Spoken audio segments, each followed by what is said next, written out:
Pourquoi ton pénis est-il petit?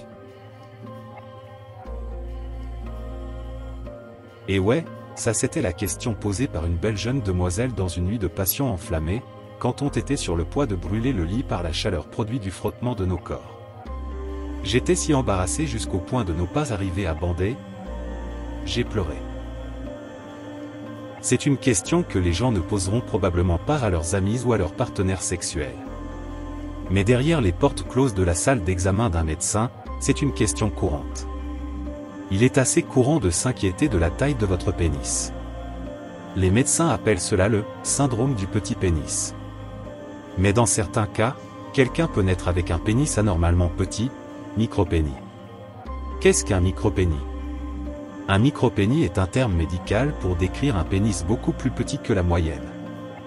Ils sont causés par des raisons hormonales ou génétiques. Les micropénis sont très rares. Des études montrent que dans le monde, seulement 0,6% des personnes sont atteintes de la maladie. Votre médecin vous diagnostiquera généralement si votre pénis a une longueur de pénis étiré, SPL, de 3,67 pouces ou moins. Un SPL moyen pour les adultes est de 5,25 pouces de long. Quels sont les symptômes et les causes du micropénis? Un signe précoce de micropénis est un pénis dont la longueur est inférieure à 0,75 pouces à la naissance. Le SPL moyen pour un nouveau-né est de 1,4 pouces. À la naissance, vous pourriez avoir d'autres complications à côté de ce trouble. Cela peut être dû aux problèmes hormonaux liés au micropénis. Les symptômes spécifiques dépendront de la cause du micropénis. Un micropénis survient généralement en raison d'un manque de testostérone fœtale. Cela pourrait être causé par de nombreuses conditions, dont une appelée hypogonadisme hypogonadotrope. Ce trouble survient lorsque l'hypothalamus de votre cerveau ne produit pas suffisamment d'hormones pour stimuler vos testicules. Sans ces hormones, vos testicules ne créeront pas assez de testostérone pour la croissance et le fonctionnement régulier du pénis.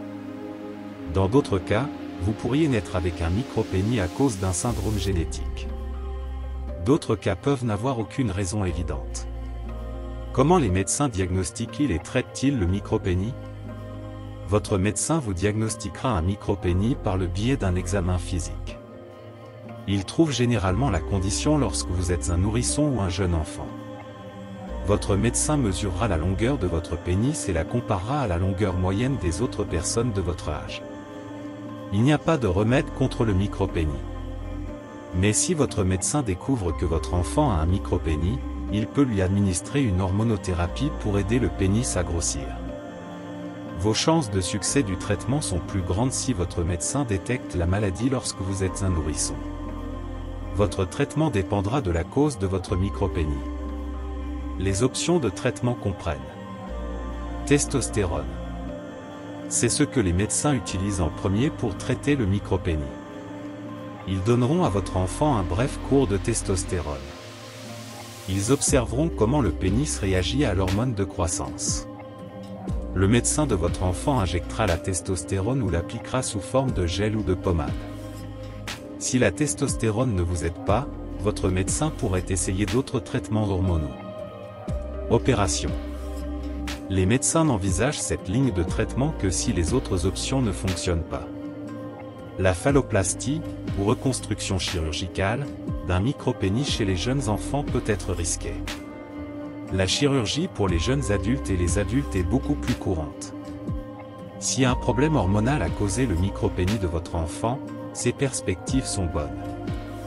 Ils répondront généralement bien à la thérapie à la testostérone. Avec le traitement, ils remarqueront la croissance du pénis. Mais il peut encore être légèrement inférieur à la taille moyenne. Vos perspectives peuvent ne pas être aussi bonnes si votre micropénis est dû à d'autres troubles non hormonaux. Qu'est-ce qu'un pénis discret? Un pénis discret signifie un pénis difficile à voir. Le micropénis est la plus rare des conditions sous le terme générique de pénis discret. D'autres formes de pénis discret qui peuvent rester non traitées jusqu'à l'âge adulte sont le pénis palmé et le pénis enfoui.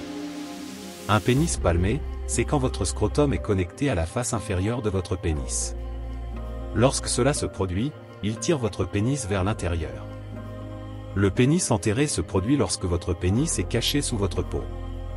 Cela peut arriver si trop de graisse abdominale à l'avant de votre estomac s'affaisse pour couvrir le pénis.